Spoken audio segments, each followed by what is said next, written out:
Saya ingin cerita 3 kisah sebenarnya. Kisah yang pertama adalah dalam 2 bulan terakhir ini saya dilibatkan oleh pemerintahan Somalia. Saya melakukan Zoom meeting dengan para menteri di Somalia dan juga dari kepresidenan Somalia. Zoom meeting berkali-kali. Mereka ingin tanya bagaimana sih cara Indonesia itu mengatasi kelompok-kelompok teror dan ekstrim ini. Sementara kami, ini menurut Menteri Agama Somalia, sementara kami satu negara ini Pak, pahamnya sama Pak, penganut paham Wahabi Salafi, satu negara. Wallahi, ini saya cerita yang benar, kalau saya dianggap ngecap. Negara saya sama-sama Pak mengharamkan ucapan Natal, tidak boleh. Negara saya sama-sama mengharamkan musik. Ini di negara saya, pahamnya sama. Saya mewakili pemerintahan hanya memegang separuh Somalia. Pemberontaknya yang bernama Al-Shabaab juga punya keyakinan yang sama, memegang separuh lagi wilayah negara saya. Apa? Di mana? Kok mereka itu nggak pernah berhenti bertikai? Padahal fahamnya sama, manhajnya sama, ijtihadnya sama, alirannya sama, kitab-kitab tafsirnya sama. Irisannya di mana? Mereka saling mengkafirkan satu sama lain. Ini loh efek dari yang namanya paham al-wala wal bara. Siapa pencetusnya? Ibnu Taimiyah. Bantah saya. Kalau yang mau bantah, baca dulu kitab-kitabnya Ibnu Taimiyah. Mengapa Ibnu Taimiyah menulis ini? Mengapa? Ini yang di Zoom, tolong perhatikan.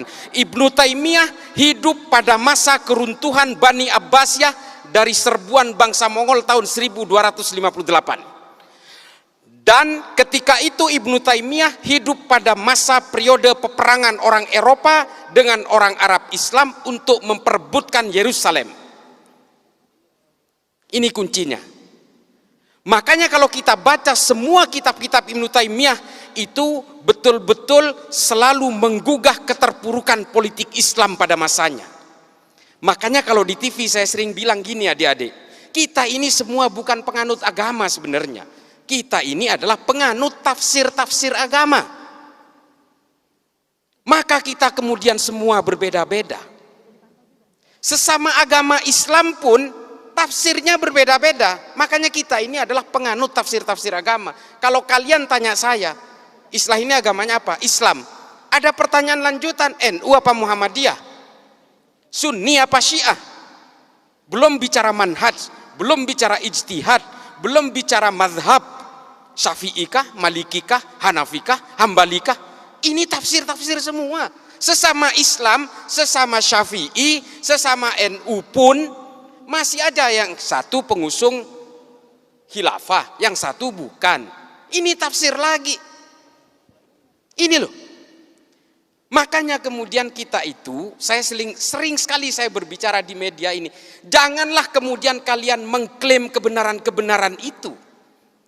Karena Allah itu betul-betul menekankan dengan cetak tebal dalam Al-Quran itu, bahwa saya menciptakan manusia ini dalam segala perbedaannya. Baik bersuku-suku, berbangsa-bangsa, dengan tafsir-tafsirnya, beragama yang berbeda, dengan konsep lita'arofu. Ini loh.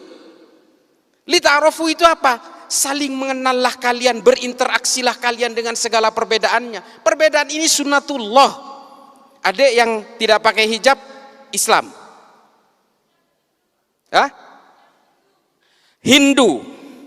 Saya tahu, dia Hindu nggak pakai hijab karena dia itu lahir dari orang tua beragama Hindu. Yang di depannya kan pakai hijab karena lahir dari orang tua beragama Islam.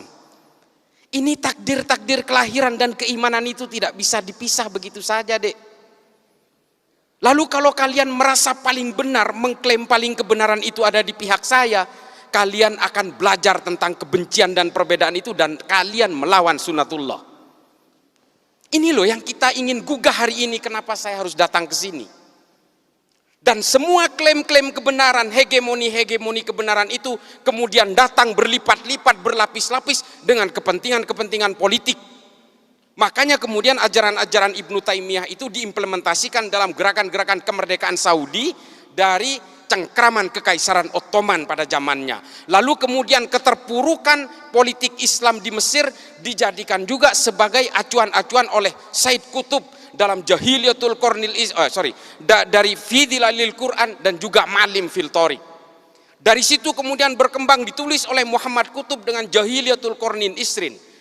Ditulis ulang oleh Al-Qaradawi, Ayman Al-Zawahiri, diimplementasikan oleh Osama bin Laden, oleh Abu Bakar Naji dalam Idarat At-Tawahus, kemudian semua bergulung-gulung dengan kebencian-kebencian dan brutalitas. Itulah yang menciptakan teror itu. Lalu ada pertanyaan, Pak, Wahabi Salafi itu kan tidak mengajari kita tentang kekerasan. Iya dek, memang iya. Memang iya, di situ tidak mengajarkan kekerasan, tapi lihat produk akhirnya. Yang ditahan oleh Densus hari ini sama usul fikihnya dengan orang-orang yang diyakini dari Wahabi Salafi itu. Kalau kalian mengharamkan musik, teroris yang di penjara hari ini juga mengharamkan musik. Nih, kalau kalian mau tahu, yang kalian haramkan pajak dan perbankan dan sebagainya itu, teroris yang ditangkap Densus juga pemahamannya sama. Pemahaman fikihnya sama. Ini loh, kalau kalian itu sekarang tidak mau menyanyikan lagu Indonesia Raya, hormat bendera dan sebagainya, mengharamkan wayang dan sebagainya, itu loh, teroris yang di penjara itu juga sama. Ini kisah yang pertama tentang Somalia. Somalia hari ini tidak berhasil menentramkan rakyatnya karena saling mengkafirkan satu sama lain dengan tafsir-tafsir agama yang sama. Apakah kemudian kita mau menyimplifikasi gerakan-gerakan seperti ini? Ada disclaimer, oh itu kan tergantung orangnya. Iya,